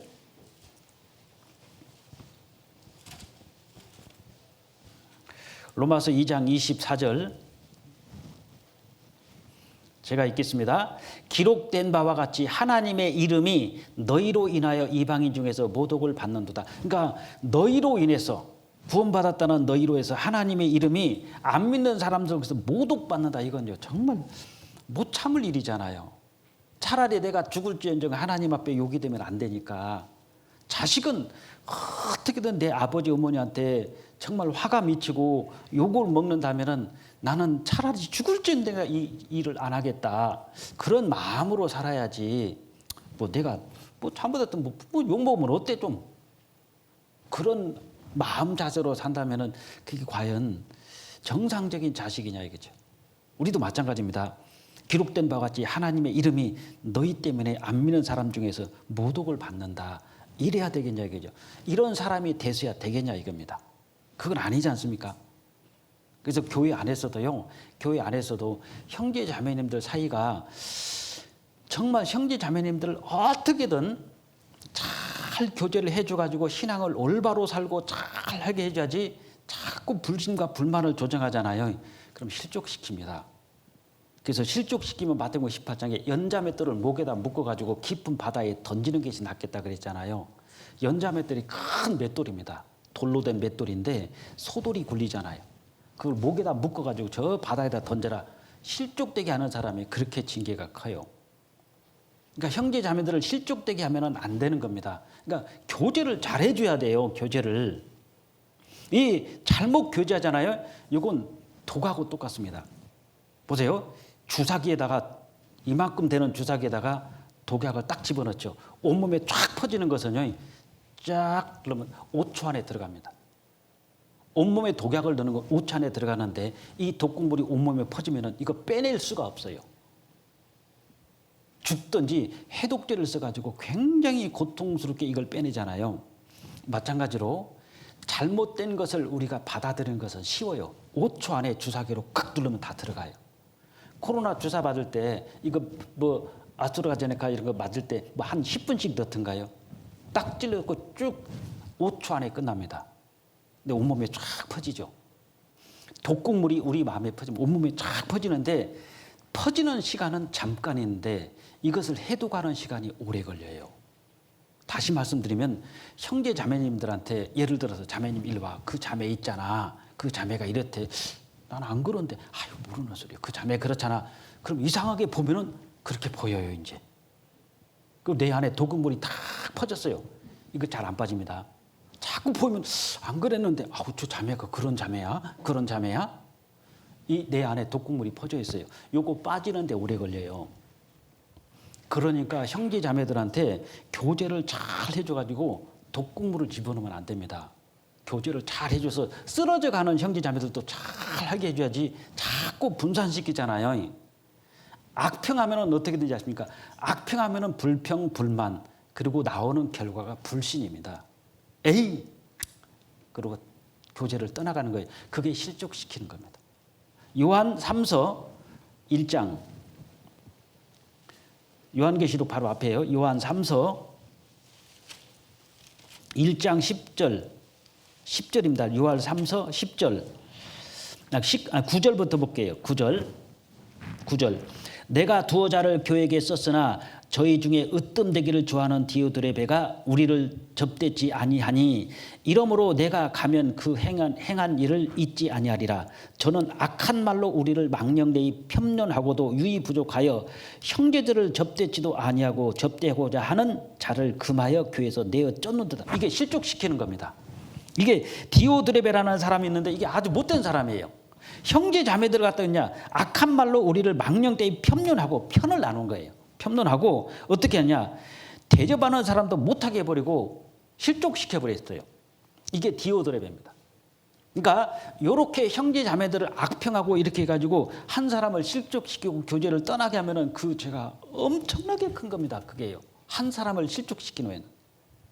그런데 옆에 12절 데메드리오가 나와요. 데메드리오는 무사람에게도 첫 번째 믿지 않는 사람에게도 진리에게도 증거를 받았음에 우리도 증거하노니 너는 우리의 증거가 참된 줄을 아느니라. 이 데메드리오는 정말 참된 사람이에요. 그래서 안 믿는 사람에게도 증거가 되고 진리에게도 증거가 되고 구원받는 성도에게도 참 데메드리오만 만나면 그렇게 나는 좋아. 감사해. 내가 실족될 뻔한데 항상 지켜주고 내가 신앙이 처질만 하면은 데메드리오는 꼭 나를 교제해가지고 세워줘. 얼마나 감사해요. 근데 디오드레베는 야 뭐할로 사줘? 뭐할로 대접을 해? 뭐할로 식사 사줘? 돈도 안 아깝냐? 사주지 마. 뭐할로 집을 개방을 해? 그냥 식당에서 대충 해주면 됐지. 이게 디오드레베는요. 금에서 교회에서 심지어는 내어 쫓는다고 그랬죠. 자꾸 실족시키는 거예요.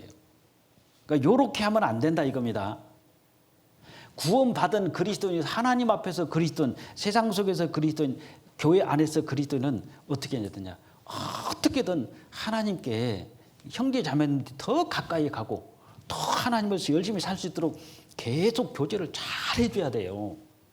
그러니까 쓰러져 가는 사람도 꺼져가는 불도 막 피워가지고 활활 타오르게 만들어줘야지 타는 불을 꺼져가게 해버리면 이건 안 되지 않습니까? 그래서 구원받은 사람으로서요 그리스도인으로서 그렇게 살아야 되고 그 다음에 세상 속에서 그리스도인이 나는 하나님 앞에 아들이잖아요. 왕자. 그럼 왕자로서 살아야 됩니다. 왕자답게 아들답게 살아야 돼요. 이게 본분을 지키는 거잖아요. 나는 구원받은 사람이다. 하나님의 자녀다. 그럼 하나님의 아들은 정말 그 본분을 지키는 것이 뭐냐. 이삭같이 살면 됩니다. 이삭. 다른 사람 볼 것 없이. 이삭이 어떤 사람입니까? 아브라함이 그날 저녁에 하나님이 탁 나타나서 진짜 네가 나를 경외하니 난 알고 싶다. 한번 테스트하려고 그래요. 네 독자 이삭을 내게 바쳐라. 번제를 드려라. 새벽에 이삭을 데리고 모리아산으로 갔잖아요. 가서 사원들은 딱 여기서 머물러 있어라. 하나님께 번제를 드리고 오겠다. 근데 이삭을 데리고 올라가는 겁니다. 근데 가다가 이삭이 그러잖아요. 아버지 나무도 있고 불도 있는데 재물이 없네요. 그러니까 그건 하나님이 준비하신다. 이미 하나님께서 어제 저녁에 말씀하셨어요. 이삭이 제물이에요. 근데 그 모리아산 올라가서 장작더미를 쌓아놓고 이삭을 갖다가 탁 거기다 눕혀놓고 칼을 들잖아요. 이게 쉬운 일입니까? 거기서 이삭이 아버지 미쳤습니까? 뭐 하는 짓이에요 지금? 그렇다면은 큰일 나요. 거기서 대판 싸움 벌어집니다. 근데 이삭은요 하나님께서 너를 바치란다. 하나님께서 너를 바치란다. 아무 말 없잖아요. 바로 예수님의 그림자입니다. 도살장으로 끌려가는 어린 양처럼 묵묵히 가잖아요. 그래서 말이 없어요. 그때 칼을 두고 이삭을 잡으려고 했을 때 하나님께서 아브라함아 아브라함아 네가 참으로 나를 경외하는 줄 이제 알았다. 딱 옆에 보니까 수양 한 마리가 있잖아요. 하나님이 수양을 준비해 주셨죠. 수양을 준비하신 게 아니라 독자 이삭을 주신 겁니다. 자식을 줬잖아요. 이 애는 죽을 뻔했잖아요. 근데 아들을 줬어요. 수양을 준 게 아니라 아들을 주신 겁니다. 독자 이삭을. 우리가 너는 하나님의 아들이다. 너는 왕자다. 왕자는 어떤 식으로 이삭같이 살면 됩니다. 나는 그리스도의 신부다. 신부처럼 살려면요 지조와 정조를 지켜야 돼요. 바람 피면 안 된다고 그러잖아요. 그러니까 우리가 우상숭배를 한다든지 세상을 살아면은 하나님 보실 때는 뭐하고 똑같냐? 정조를 깨트리는 것하고 똑같습니다. 이제 제목만 말씀드릴게요. 시간이 갔기 때문에. 그리고 하나님 앞에서 이 내 본분을 지키는 그 지키는 영역이 뭐냐면 주어진 영역을 잘 지켜야 돼요. 주어진 영역. 주어진 영역이 나에게는 개인적으로 우리 가족이라는 영역이 있고요. 우리 교회라는 영역이 있고 멀리 세계 선교라는 영역이 있잖아요. 이것을 잘 지켜야 됩니다. 그걸 구약에서는 지계표라고 그랬어요. 영역에 말뚝을 박아서 이건 내 땅. 근데 몰래 나쁜 사람들이 몰래 가서 말뚝을 뽑아요. 뽑아가지고 자기 땅을 넓혀. 그래서 그 사람 땅을 점점 좁히는 겁니다. 그런 사람들은 하나님이 지계표를 옮기는 자는 저주를 받을 것이라 그랬거든요. 나에게 주어진 영역이 있습니다. 이걸 잘 간수해야 돼요. 가정도 하나님께서 나에게 주어진 영역입니다. 가정 잘 지켜야 됩니다. 아내로서, 남편으로서, 자녀로서 그 지계표를 옮기면 안 됩니다. 그리고 복음을 전하는 우리 구역이라는 지계표도 있잖아요. 우리 대구 중북교라는 지계표가 있고 세계 선교라는 지계표가 있고 그걸 잘 지켜야 됩니다. 그 지키지 못하고 자꾸 침범을 한다든지 뺏으려고 하는 건 잘못된 것이고 그 지계표를 지키면서 영역을 잘 지키라 이거예요. 그러니까 우리 구역도 잘 지켜줘야 돼요. 시간이 지나는데 구역 식구가 점점 빠져나가서 없네. 이것도 잘 못 지킨 거예요. 계속 확장시켜야 되잖아요. 그 안에 있는 그 지역 안에서. 우리 교회라는 지역이 구역 지계표가 있잖아요. 구원받은 사람 계속 확장시켜놔야 돼요. 구원받는. 이 지계표를 옮기지 말라. 말씀을 벗어나면 또 안 됩니다. 말씀에 지계표가 있잖아요. 벗어나면 안 돼요. 우리 가정을 벗어나는 것은 남편이 외도를 한다, 아내가 외도를 한다. 이건 지계표를 벗어난 거잖아요. 그걸 다 지켜야 됩니다. 그 다음에 이 지계표를 끝까지 지킨 사람 중 한 사람이 누구냐면 구약에 나봇이라는 사람이 있어요. 아합 왕이 나봇의 포도를 강제로 그냥 뺏으려고 하잖아요. 그래서 거짓말 누명을 뒤집어 씌워가지고 죽이기까지 하면서 뺏었습니다. 근데 나봇은 뭐라고 그랬냐? 하나님께서 금했습니다. 이거 팔 수 없습니다. 죽음으로써 지켜요. 그러니까 임금의 명령보다 하나님의 말씀이 더 엄중했던 거예요. 그가 자기의 지계표를 지키지 않습니까? 그 다음에 나에게 주신 영역이 있지 않습니까? 영역이란 그 지계표도 잘 우리가 지켜야 되는데 바울 사도 같은 경우도 정말 그걸 잘 지켰어요. 끝까지. 그리고 잘 지킨 사람 중 한 사람이 보면은요. 저는 구약 성경에 사무엘하 23장이면 삼마라는 사람이 나옵니다. 그 자기 위치를 잘 지킨 사람이에요. 그렇게 유명한 사람이 아니에요. 근데 이 삼마라는 사람이 블레셋 사람이 막 무리가 쳐들어오니까 백성들이 이 녹두밭에서 탁 싸우려고 준비하고 있다가 와 달라붙으니까요. 백성들이 다 도망가는 겁니다. 삼마 혼자 남았어요. 혼자 칼 들고 남았어요. 근데 엄청나게 많은 군대가 달려오는 거예요. 근데 거기서 싸우는데 어떻게 합니까? 삼마가 다 물리치잖아요. 하나님의 싸움은 군대 숫자고 싸우는 게 아닙니다. 이런 삼마 같은 사람, 끝까지 자리를 지키겠다는 사람이 있다면 하나님은 그 사람을 통해서 하나님의 능력을 나타내는 거예요. 그래서 나라는 본분, 내가 있는 이 본분, 이 지계표를 정확하게 잘 지키고 나의 영역을 지킬 줄 알아야 돼요. 그것이 뭡니까? 그것이 마땅히 지켜야 될 본분이잖아요. 하나님을 경외하고 그 명령을 지킬지다. 이것이 사람의 본분이니라. 나의 영역을 지키는 것도 이것도 하나님 앞에 본분입니다. 주어진 자리, 방향도 잘 지켜야 됩니다. 한 가지 말씀드리면 구약에 그 도피성이 있어요. 도피성. 사람이 어떻게 실수를 해가지고 저 사람이 죽었네. 고의가 아니에요. 그러면 이 사람은 고의로 죽은 게 아니라 실수로 죽였으면 살 수 있는 길이 도피성으로 도망가면 돼요. 그래서 도피성은 하루 안에 달려갈 수 있도록 50km 안에 들어가 있고 도피성으로 가는 도로는 폭이 13m 정도 된답니다. 그러니까 거의 3차선, 4차선 돼요. 도로가. 무조건 달려가는 겁니다. 근데 가는데 도로가 있잖아요. 삼거리가 나오면 이제 문제가 돼요. 오른쪽에 왼쪽이요. 오른쪽에 왼쪽이요. 잘못 가면 죽어요. 도피성으로 가면 사는데 잘못 가면 죽잖아요. 그러니까 군데군데만 도피성으로 가는 길, 뭐가 있냐? 이종표가 세워 있다는 거예요. 이종표가. 그 이종표 방향이 뭐 바람이 불었다든지 휙 돌아가서 저쪽으로 갔다면 저쪽으로 가잖아요. 이거 죽어요. 살 수 있었는데. 그럼 생각해 보십시오. 예수님이 우리의 도피성입니다. 교회는 도피성으로 가는 길이라면 우리 개인 성도는요, 이정표하고 똑같아요. 이쪽으로 가세요. 여기에 도피성이 있습니다. 정확하게 방향을 가르쳐야 되는데 이쪽으로 가세요. 얘가 도피성입니다. 살 사람 죽이는 겁니다. 내가 정확한 위치를 정확하게 지키는 거 있잖아요. 이것이 본분이란 말입니다. 나의 위치 그리고 방향을 정확하게 지켜주라. 내일 예수님께서 도피성으로서 우리에게 피할 길을 주시잖아요. 내일부터. 주님이 직접 나타나십니다. 우리 눈에 안 보여요. 주님께서 집회를 주관하시고 인도하실 거예요. 우리는 정확하게 내 위치를 지켜야 됩니다. 내 자리를 지켜야 돼요. 지금 앉아있는 이 자리가 내 자리다 생각하고 나의 위치를 지키고 내 자리를 지키고 정확하게 방향을 표시해 줘야 됩니다. 저쪽입니다. 대구 중부로 가십시오. 대구 중부교회 가서 말씀을 들으십시오. 저희가 도피성입니다. 당신은 죽을 수밖에 없지만 당신은 살 수 있습니다. 그것이 내일부터 시작되잖아요. 그래서 이렇게 오늘처럼 이렇게 많이 오시면 뭐 괜찮아요. 50% 되니까 여기에요. 240명이 앉습니다. 200명 앉으면 100명을 앉을 수가 있는 거예요. 여기에요. 그래서 그 한 100명 정도 밑에 들으면 되고 밑에도 들을 수 있으니까 전도하실 분들은 가능하면 현장에 오셔요. 그리고 전도하실 분들은 이 대강당으로 오셔야 됩니다. 대강당으로 오시는데 가운데 줄로 앉혀주세요. 미리 말씀드려요. 내일부터 전쟁이 시작되기 때문에 오늘 지금 전투 회의를 하는 겁니다. 지금 가운데로 앉혀주세요. 여기 가운데 스크린이 가운데 있으니까. 그리고 맨 앞줄은 약간 고개를 들어야 되기 때문에 약간 고개가 아파요.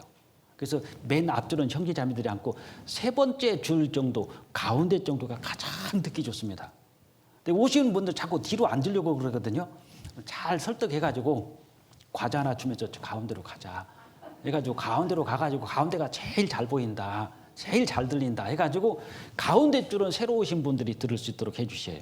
최대한 배려해 주시고 그 다음에 양쪽 앉고 모자라면 밑으로 내려가고 이쪽도 한 70명 앉습니다. 그럼 50%는 35명이 들어갈 수 있어요. 이 공간도. 그래서 전도하실 분들은 오시고 또 뭐 이제 내일 오시는 목사님이 그래도 우리 교회에서는 참 알아주시는 목사님이잖아요. 뭐 모시기 쉽지는 않습니다. 그래서 많이 오셔가지고 은혜 받으시면 되겠습니다. 꼭 시간 지켜주시고 7시 반입니다. 7시 반. 그래서 어르신들이 있잖아요. 은장의 어르신들은 백신을 다 맞으셨기 때문에 다 오셔도 돼요. 다 어르신들은. 근데 몸이 불편하신 분들은 오지 마세요. 모시다가 사고 날 수도 있으니까 불편하시면 그냥 댁에서 들으시고 웬만하면 오셔도 되겠습니다. 그리고 전도하신 분들은 다 와주셔야 문제가 안 되겠습니다. 기도하시고 마치겠습니다. 하나님 감사드립니다. 내일부터 이 장소에서 정말 무시무시한 전쟁이 시작됩니다. 사탄 마귀는 어떻게든 끝까지 말씀을 못 듣게 해서 지옥으로 데려가려고 발악을 할 것이고 또 주님께서는 한 영혼이라도 구원받도록 최선을 다하시고 또 싸우심을 저희들이 보고 있습니다. 우리 형제 자매들 이 전투에 정말 소외되지 않고 또 외면하지 않고 모두가 이 전투에 함께해서 사단 마귀와 싸워 대승을 거둘 수 있도록 주님께서 능력을 주시고 지켜주시고 또 이번에 말씀을 듣는 분들 꼭 구원함을 받고 그분들에게는 가장 큰 인생의 해답을 찾게 해주시고 또 주님께는 영광 드리는 소중한 한 주간이 되도록 도와주시옵소서. 준비하는 모든 손길도 주님께 부탁드리며 우리를 사랑하시는 고마우신 주 예수 그리스도 이름으로 기도드렸습니다. 아멘.